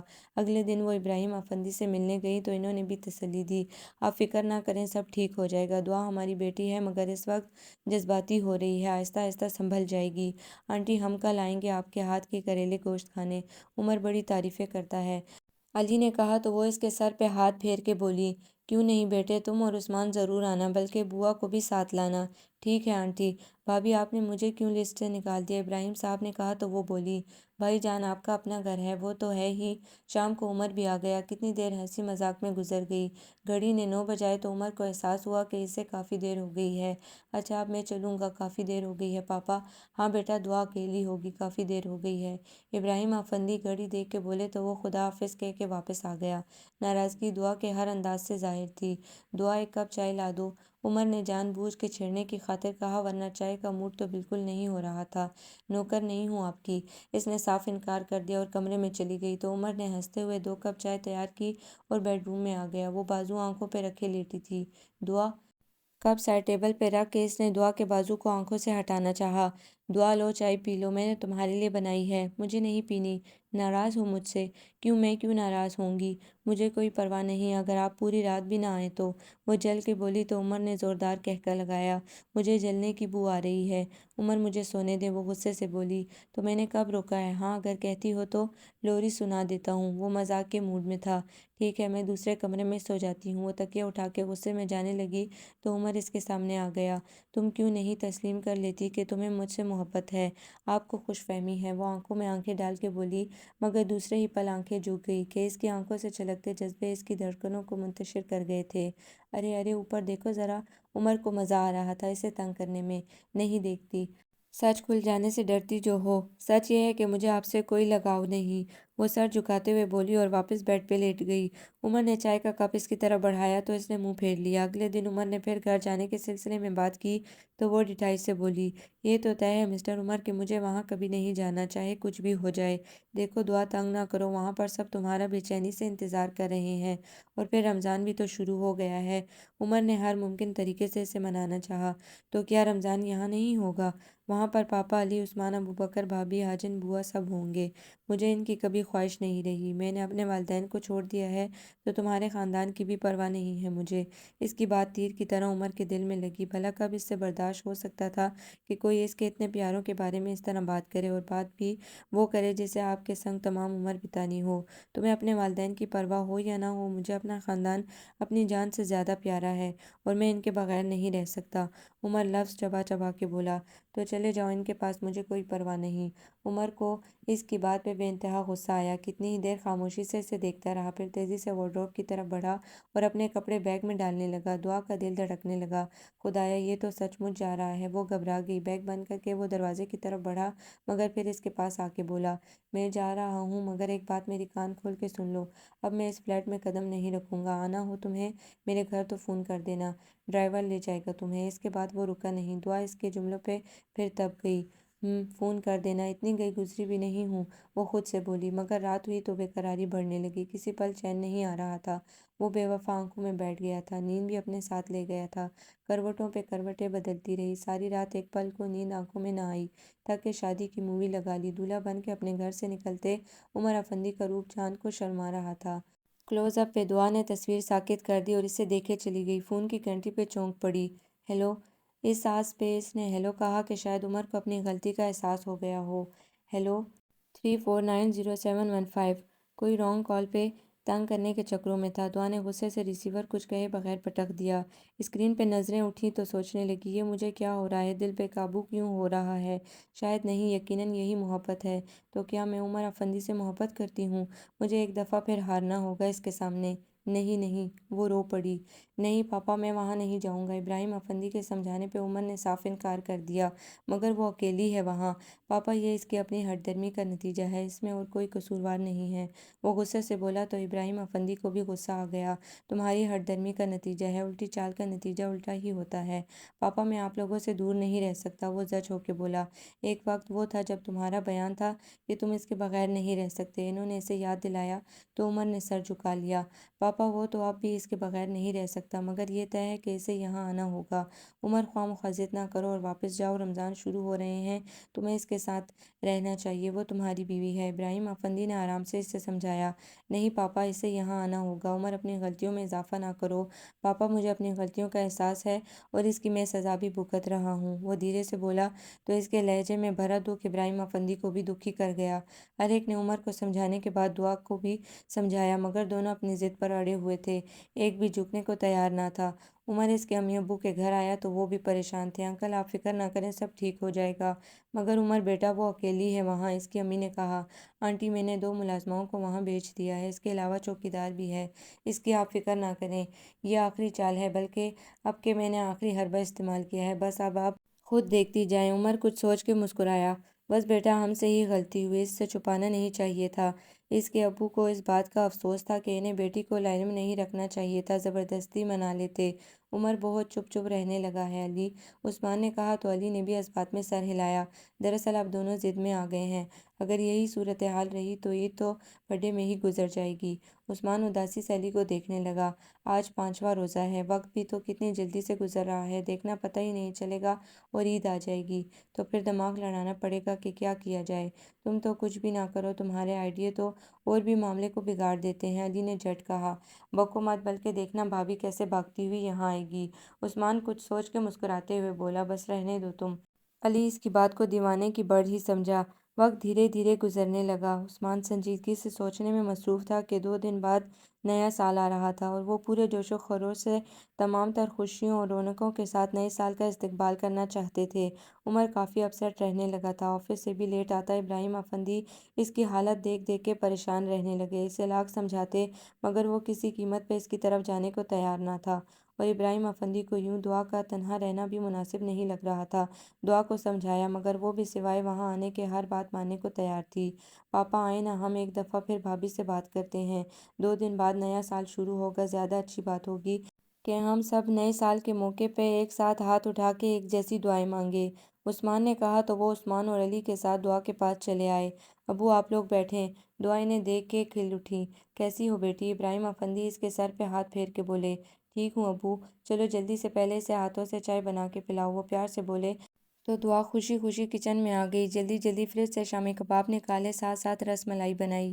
لیں ابو، چائے تیار ہے۔ زبردست شامی کباب۔ جوں ہی ابراہیم افندی نے شامی کباب کی پلیٹ کی طرف ہاتھ بڑھایا، علی نے پلیٹ ان کے سامنے سے ہٹا لی۔ نو پاپا جانی، یہ ٹھیک نہیں ہے۔ کیوں؟ دعا نے حیرت سے پوچھا۔ بھابھی پاپا جانی ہائی بلڈ پریشر کے مریض ہیں اور انہیں نمک گوشت یہ چیزیں منع ہیں، علی نے بتایا تو دعا رس ملائی ان کی طرف بڑھا کے بولی۔ ابو آپ یہ لے لیں۔ دعا بیٹا تھوڑا سا لوں گا، ذرا منہ کا ذائقہ بدل جائے گا، اب کہ انہوں نے دعا سے کہا، مگر اسے ان کی زندگی علی اور عثمان کی طرح عزیز تھی۔ ابو جی، زہر تھوڑا سا بھی ہو خطرناک ہی ہوتا ہے۔ جی ابو جی، اس لیے کہ مجھے بھی آپ بہت عزیز ہیں، وہ ان کی گود میں سر رکھ کے بولی، ساتھ ہی 2 آنسو بھی آنکھوں سے نکل پڑے۔ ہمیں بھی تم اپنی ہی بیٹی کی طرح عزیز ہو، مجھے عائلہ اور تم پہ فخر ہے کہ تم دونوں اچھی نہ ہوتی تو میرا خاندان جو موتیوں کی مالا ہے ٹوٹ کر بکھر جاتا۔ وہ اس کے بالوں پہ ہاتھ پھیر کے بولے تو وہ شرمندہ ہو گئی۔ میں نے کب ان موتیوں کو جوڑ رکھا ہے ابو، وہ دل ہی دل میں بولی۔ دعا بیٹی، جی ابو جی، وہ سنبھل کے بولی تو وہ اسے دیکھے گئے۔ کیا دیکھ رہے ہیں یوں؟ سوچ رہا ہوں تمہارے منہ سے ابو جی کتنا اچھا اور اپنائیت بھرا لگتا ہے، میری تو خواہش تھی کہ میری اولاد بھی مجھے یوں ہی پکارتی، مگر ان کے منہ پہ تو پاپا جانی ہی چڑھا ہوا ہے۔ ابو، نام کوئی بھی ہو، اس کے پیچھے محبت اور جذبہ ہونا چاہیے، کتنی خوبصورت باتیں کرتی ہے میری بیٹی۔ ابو لیں چائے تو ٹھنڈی ہو گئی۔ دعا کو خیال آیا، کوئی بات نہیں، مجھے ٹھنڈی چائے ہی پسند ہے۔ وہ رس ملائی کا ڈونگا واپس رکھتے ہوئے چائے کا سپ لے کر بولے، بھابھی زبردست، کیا لذت ہے، کیا ذائقہ ہے۔ عثمان لہک کے بولا۔ دعا بیٹی ایک بات مانو گی؟ ابراہیم افندی اصل بات کی طرف آئے۔ جی ابو، وہ جانتی تھی مگر پھر بھی اجنبی بنی۔ بیٹی اب ہم مزید تم سے دور نہیں رہ سکتے، چلو اپنے گھر، وہاں کی ایک ایک چیز تمہارا انتظار کر رہی ہے۔ ابو پلیز وہ بات نہ کریں جس کے لیے مجھے آپ کے سامنے شرمندگی ہو، وہ سر جھکا کے بولی۔ مگر کیوں بیٹی؟ ابو میں مجبور ہوں، یوں نہ کریں ورنہ میں رو دوں گی۔ وہ روحانسی ہو گئی تو عثمان بولا، بھابھی آپ کے چہرے پہ خوشی دیکھنے کے لیے آپ اگر کہیں تو سالوں آپ سے ملنے بھی نہ آئیں، علی نے کہا تو دعا کا جی چاہا پھوٹ پھوٹ کے رو دے، مگر وہ کیسے چلی جاتی، کیسے خود کو ایک دفعہ پھر شکست سے دوچار کرتی۔ خود عمر تو ایک دفعہ بھی پلٹ کے نہیں آیا تھا، وہ بھی تو یہاں آ کر مجھے زبردستی لے جا سکتا تھا، مگر اس نے تو یوں مجھے یہاں پھینک دیا ہے جیسے میرے ساتھ اپنی شادی کے فیصلے پہ بھی شرمندہ ہو گیا ہو۔ کیا جھکنا میرا ہی نصیب ہے؟ نہیں نہیں، میں آپ کے نہیں جھکوں گی۔ اس نے ظالمانہ فیصلہ کر لیا۔ کمرے میں آئی تو عمر کی تصویر دیکھ کے دل پھر بے ایمان ہونے لگا۔ اگر میں چلی جاؤں گی تو یہ ساری چیزیں جو جہیز کے نام پہ میرے والدین نے اتنے خلوص سے دی ہیں یہاں بند ہو کر بیکار ہو جائیں گی، کیونکہ اس بڑے محل میں بھلا ان کی کیا وقت ہو سکتی ہے۔ نہیں، اس ایک ایک چیز سے مجھے اپنے امی ابو کی خوشبو آتی ہے۔ میں کبھی اپنے باپ کی حلال کی کمائی کو یوں بے وقت نہیں کروں گی۔ وہ ہر چیز کے ساتھ لگ کر رو پڑی۔ دل کی بھڑاس اس نے ساری رات روتے ہوئے نکالی۔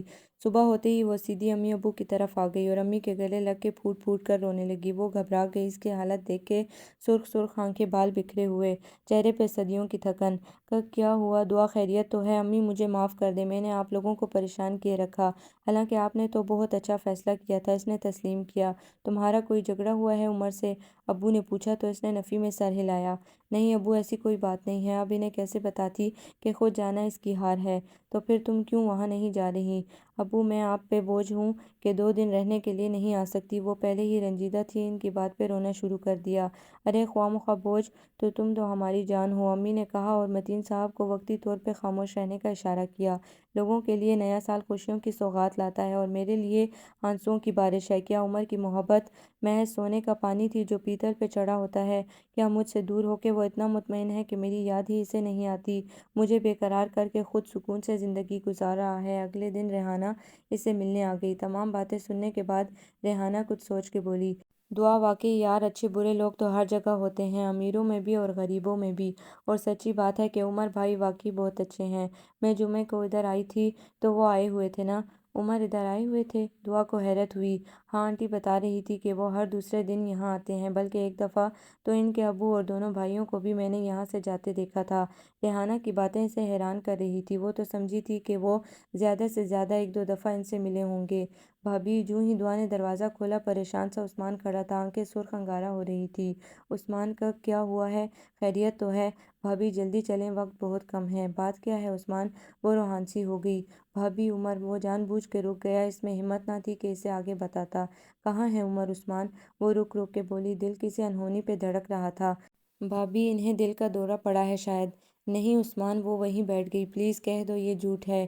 بھابھی چلیں نہ، دیر نہ کریں۔ عثمان کی آواز بھاری ہو رہی تھی۔ مگر گھر میں امی ابو بھی نہیں ہیں، خدایا میں کیا کروں؟ دعا کے آنسو مسلسل بہے جا رہے تھے۔ میں ڈرائیور کو چھوڑ جاتا ہوں، وہ انہیں بتا دے گا، عثمان نے کہا تو وہ اسی طرح اس کے ساتھ چل پڑی۔ خدایا تو عمر کو اپنی امان میں رکھنا، سب میری وجہ سے ہوا ہے، ورنہ وہ تو بالکل ٹھیک ٹھاک تھے۔ وہ سارے راستے دعائیں مانگتی رہی، عثمان وہ ٹھیک تو ہیں؟ وہ کون؟ عثمان بھول گیا تو دعا نے حیرت سے اسے دیکھا کہ اس کے ہوش و آواز ٹینشن کی وجہ سے متاثر تو نہیں ہو گئے۔ عمر اور کون؟ عمر کو کچھ نہیں ہوگا بھابھی، اس کے پیچھے ہم سب کے ہاتھ دعاؤں کے لیے اٹھے ہیں، وہ دھیرے سے بولا تو دعا نے سر ہاتھوں پہ گرا لیا۔ گاڑی پورچ میں رکی تو دعا نے سر اٹھایا۔ عثمان تم ہاسپٹل کیوں نہیں لے گئے مجھے؟ وہ الجھنے لگی۔ بھابھی ہاسپٹل جانے کی ضرورت ہی نہیں پڑی، وہ منہ پھیر کے بولا تو دعا کے دل پہ جیسے کسی نے برچھی مار دی ہو۔ بھابھی، علی مرجھایا مرجھایا سامنے آیا تو دعا کی ہمت جواب دے گئی، وہ چیخ اٹھی، عمر کہاں ہے؟ پلیز علی مجھے ان کے پاس لے چلو۔ بھابھی یہ سامنے والا کمرہ ان کا ہے، عثمان نے اشارے سے بتایا تو وہ بھاگتی ہوئی کمرے میں آئی جہاں عمر اس کی چیخ پہ گھبرا کے اٹھا اور تیزی سے دروازے کی طرف بھاگا تھا۔ دونوں بری طرح ٹکرائے۔ عمر آپ ٹھیک ہیں؟ دعا تم آ گئی، مجھے یقین تھا تم ضرور آؤ گی، وہ بے یقینی سے بولا تو وہ جھٹکے سے دور ہو گئی۔ تو تم نے پھر دھوکہ کیا ہے میرے ساتھ، وہ غصے سے بولی تو عمر نے اس کی بات نہ سمجھتے ہوئے علی اور عثمان کی طرف دیکھا۔ کیسا دھوکہ دعا؟ جانے دو مجھے۔ وہ واپس مڑی تو عمر نے اسے بازو سے پکڑ لیا۔ کہاں جا رہی ہو دعا؟ تم ہمیشہ فراڈ سے مجھے شکست دیتے ہو، جانے دو مجھے۔ وہ بازو چھڑانے کی کوشش کرنے لگی۔ دعا کون کہتا ہے کہ تمہیں شکست ہوئی ہے، تم تو ہمیشہ جیتی ہو، ہارا تو میں ہوں تم سے ہر موڑ پہ، تم ہو جیتے ہوئے اور میں ہارا ہوا، میرے جذبات کا احترام کرو، شام کا ایک پہر میرے نام کرو۔ علی اور عثمان شرارت سے گانے لگے تو دعا نے گور کے عثمان کو دیکھا۔ اچھا تو عثمان اب کہ دھوکہ تم نے کیا ہے؟ دعا کو عمر کے چہرے پہ معصومیت صاف نظر آ گئی تھی۔ جی بھابھی، مگر یہ حقیقت ہے، عمر کو یہ دوسرا دل کا دورہ پڑا تھا۔ ایک تو اس وقت پڑا تھا جب یہ آپ کے کالج کا فنکشن اٹینڈ کر کے آیا تھا، اور دوسرا 2-3 دن پہلے جب حسرت سے کہنے لگا کہ کیا خدا مجھے تنہا ہی رکھے گا، بس یہ بات رحم دل اور درد دل رکھنے والے عثمان کے لیے کافی تھی۔ سو دو بچھڑے دلوں کو یوں ملانے کا پروگرام بنایا۔ اگرچہ طریقہ کار پر خار تھا مگر ڈیروں پھولوں نے منزل پہ آپ کا استقبال بھی تو کرنا تھا۔ عثمان نے اعتراف کیا۔ ارے میری بیٹی آئی ہے۔ ابراہیم افندی نے اسے بازوؤں میں بھر کے سینے میں ٹھنڈک اتاری۔ السلام علیکم ابو، وہ سر جھکا کے بولی کہ اب کے بار تو یہ دھوکہ اور شکست اسے بھی دل سے قبول تھی۔ وہ جانتی تھی کہ یہ سب چاہتوں اور محبتوں کے پیکر ہیں، انہیں کھونا ایک المیہ ہوتا۔ لیں ابو بکر بھائی بھی آ گئے۔ علی کی پرجوش آواز گونجی تو سب ابو بکر عائلہ سے ملنے لگے کہ وہ نیا سال اپنوں میں گزارنا چاہتے تھے۔ "از اٹ ریئلی یو دعا؟" ابو بکر اس کے چہرے پہ آئی لڈ کھینچ کے بولا تو وہ مسکرا کے بولی، "yes it is me Yahoo پاپا جانی بھابھی مان گئی"۔ دعا کی مسکراہٹ پہ علی اور عثمان نے نعرہ لگایا، "دعا آخر سب سے راضی ہو گئی ہو تو مجھے کیوں تنگ کر رہی ہو؟" عمر کو اس کی بے رخی پہ غصہ آ گیا، جو سب سے باتیں کر رہی تھی صرف اسے بول رہی تھی، اس کی طرف تو دیکھنا بھی گوارا نہ کیا تھا۔ وہ خاموش رہی۔ "دیکھو نیا سال شروع ہونے میں صرف 15 منٹ ہے، اور خبردار جو اگلے سال میں منہ بگاڑ کر میرے ساتھ داخل ہوئی تو"۔ وہ اسے اپنی طرف جھٹکے سے موڑتے ہوئے بولا، "آپ نے میرے ساتھ دھوکہ کیا، جھوٹ کیوں بولا؟" اس کی ایک ہی رٹ تھی، "محبوب کو دھوکے سے بھی منانا ثواب ہے ڈیئر، لیکن"۔ "بس کرو دعا، اور مان لو کہ وہ لوگ ہی برے ہوتے ہیں جن کے خون میں حرام مال شامل ہو، اور ضروری نہیں ہر شخص کے پاس حرام سے کمائی ہوئی دولت ہی ہو۔ تم پاپا جانی سے ملی ہو، کیا کہو گی کہ انہوں نے حرام مال ہماری رگوں میں شامل کیا ہوگا؟ میں نے کب ان کے بارے میں ایسا کہا ہے؟ تو پھر کیا ناراضگی ہے ہمارے درمیان؟ ناراضگی یہ ہے کہ آپ کو مجھ سے محبت نہیں ہے"۔ وہ سنجیدگی سے بولی، "تم سے محبت نہیں ہے بے وقوف، تم ہی تھے تم محبت ہے"۔ وہ ہنس پڑا، "تو پھر ایک ماہ تک مجھے بے یار و مددگار کیوں چھوڑا؟ اگر وہاں میں تنہا مر بھی جاتی تو تمہیں خبر بھی نہ ہوتی"۔ "کیسے خبر نہ ہوتی؟ ہر لمحہ تمہارے ساتھ رہا ہوں جانا"۔ وہ خوابناک لہجے میں بولا، "بس بس خیالی باتیں نہ کریں، نہ جانے تمہاری مٹی میں اللہ تعالیٰ نے بے اعتباری کی اتنی زیادہ ملاوٹ کیوں کی ہے"۔ عمر نے چڑھ کے کہا تو وہ ہنس پڑی، "بس میری ساری اذیتیں تمہاری ایک مسکراہٹ سے دور ہو گئی ہیں"۔ وہ آنکھیں بند کر کے بولا۔ اسی وقت دروازے پر دستک ہوئی۔ "عمر عمر"۔ عثمان نے آوازیں دی تو عمر نے دروازہ کھول دیا۔ "کیا بات ہے عثمان؟" "عمر تم لوگ ابھی باہر آؤ، کیونکہ پورے 12 بجنے والے ہیں، پھر انشاءاللہ 1999 شروع ہو جائے گا"۔ علی نے بھی دروازے سے سر نکال کے کہا تو وہ دونوں ہنستے ہوئے باہر آ گئے۔ ابراہیم افندی نے دونوں کو ہنستے مسکراتے ساتھ آتے دیکھا تو ان کی دائمی خوشیوں کی دعائیں مانگی۔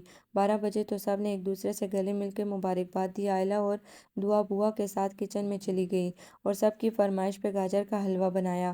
"بہت شکریہ امی ابو، آپ لوگوں نے میرے بارے میں اتنا اچھا فیصلہ کیا، اتنے اچھے لوگ میرا مقدر بنے"۔ دعا نے دل ہی دل میں ماں باپ کا شکریہ ادا کیا۔ "بوا آپ بیٹھیں، ہم حلوہ لاتے ہیں"۔ دعا نے کہا تو وہ بھی اسے دعائیں دینے لگی۔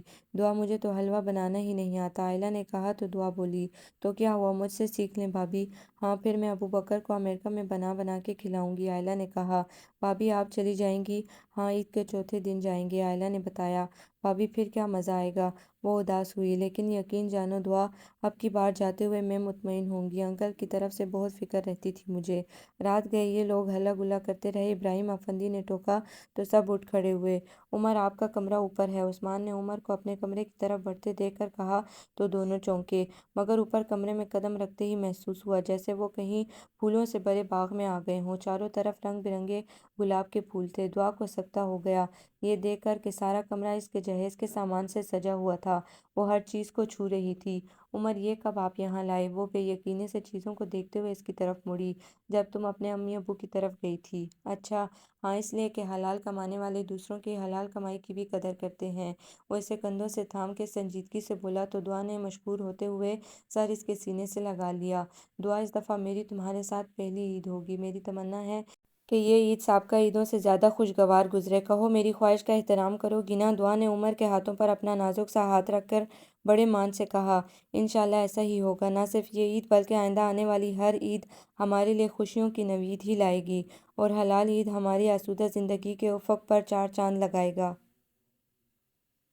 آپ کو یہ ناول کیسا لگا، کمنٹس میں اپنی رائے ضرور دیں۔ ہمارے چینل کو لائک کریں، سبسکرائب کریں، شیئر کریں۔